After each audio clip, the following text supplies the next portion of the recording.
This is the MINDFIRE Infocast. I'm Alan Stedham, the author of the book MINDFIRE. I decided to create a short series of podcasts to help familiarize you with the characters and the story and some history behind MINDFIRE. And hopefully that will interest you in wanting to get the book. So, what kind of book is MINDFIRE? MINDFIRE is part mystery and part action. There's a whole lot that happens in this book. Why the name MINDFIRE? I thought that MINDFIRE did a good job of explaining the lead character Lee Hamilton's powers, which are telekinesis, or the ability to move objects with your mind, and pyrokinesis, the ability to set things on fire with your mind. Put those two together and you've got MINDFIRE.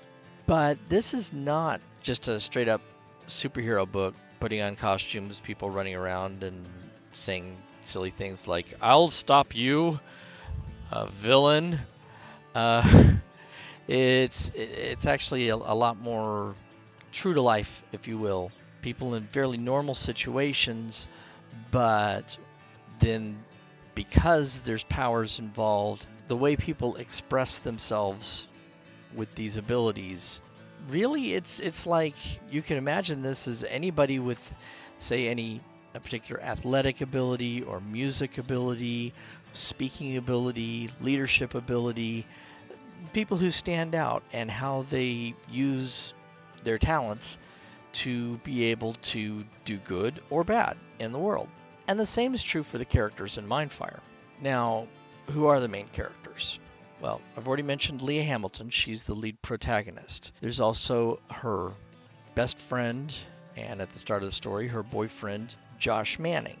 Josh and Leah are the same age. We learn early on that they met at the age of 9 and essentially became inseparable very shortly after that. Now, this is taking place while they're in college. There's also their parents. Leah's parents are Steve and Sue Hamilton, and Josh's parents are David and Alyssa Manning. Steve and Sue Hamilton have their own story.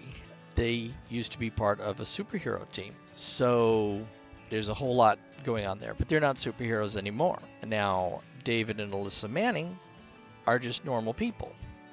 But one of the things that this book does is show you how even normal people can do extraordinary things or can even be the bad guy, because that's true in non-fictional world. And so I guess it's a lot about the characters. It's a lot about their development, who they are, why you should care about them, and This is the MINDFIRE Infocast. I'm Alan Stedham, author of the book MINDFIRE. In the last Infocast, I introduced some of the characters, the basic premise behind the book. I'd like to go a little bit more into the characters this time. Now, in part 1, I described Sue Hamilton as Leia's mother, and that's true. Sue is the woman who raised Leia from birth to 20 years old. But Sue is not Leia's biological mother. So who is Leia's biological mother?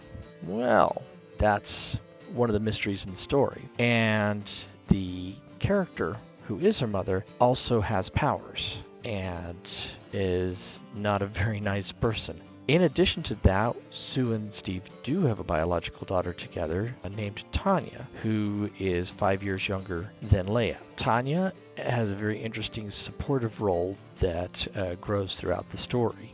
She's a neat character too. Now, there's also Leia's best female friend, Misha Breyer, who is a fellow college student and also works at the same place that Leia does. And lastly, there is Black Fox. Black Fox is the only active superhero in the story, and she was also on the superhero team that Steve and Sue were on. So everybody's kind of tied together. Now, the next thing I want to talk about is some of the history of how this story developed.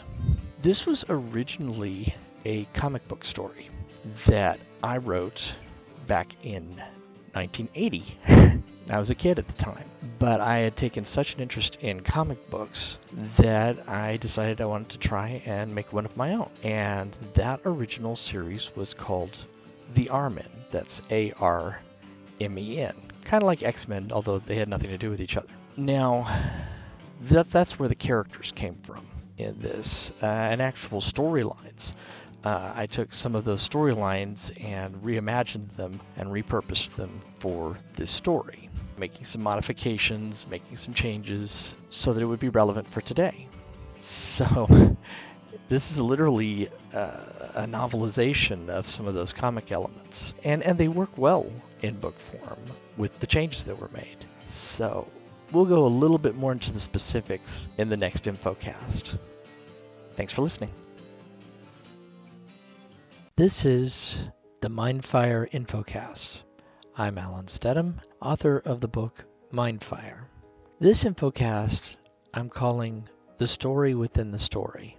Now, the main story of MINDFIRE takes place in the present with a certain set of characters, but there's also a story set 20 years in the past, which focuses on the superhero team, the Armen. And one thing that's interesting is that the past story strongly influences the present in more ways than one. How?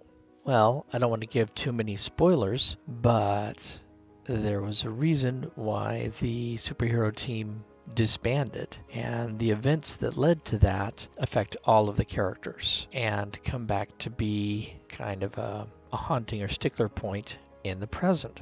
So why is this relevant? It explains what happened to the superhero and villain characters. These characters have changed since these events, and it explains some of the decisions that they've made over the years and has helped define who they are in the present. And in a few cases, it's actually defined the kind of parents some of these characters have turned out to be, whether they be hero or villain. And I think that's very interesting. I think that it's an important part of the story. The events of the past as a motivating factor, as an influencing factor, just there are some traumatic events that happen, and these characters have to react to it. It's normal. It's human nature, and at their heart, these characters are human, flawed but human, and how they deal with their challenges, how they deal with life, is an important part of this book. So I hope that comes through, and I hope that is as exciting and interesting and gritty in places for you as it was for me to write. Thanks for listening.